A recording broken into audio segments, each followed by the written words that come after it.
Pencarian 4 santri yang hilang setelah terseret arus Sungai Brayan, Kecamatan Lupung, Kabupaten Aceh Besar pada Kamis kemarin masih berlanjut.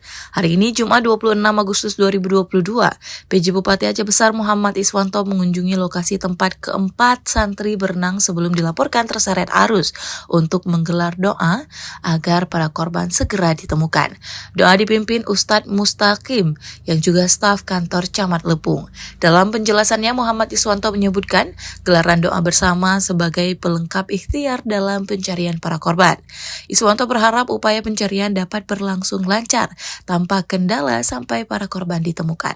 Di lokasi pencarian terlihat tim SAR masih terus menyisir sepanjang sungai. Kejadian yang menimpa para santri tersebut terjadi pada Kamis sekitar pukul 15.30 WIB. Para korban merupakan kelompok santri yang sedang berwisata ke sungai tersebut.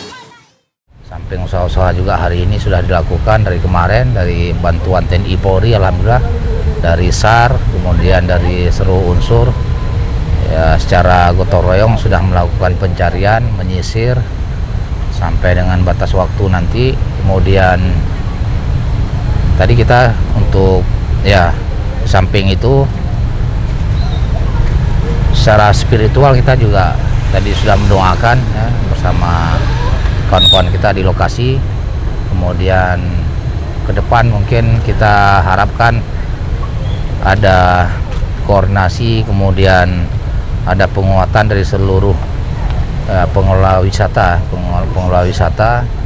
baik itu dari pemerintah, kemudian pemerintah desa, pemerintah kampung seperti hari ini, kemudian pengunjung, dan kita berharap supervisi dari pemerintah provinsi.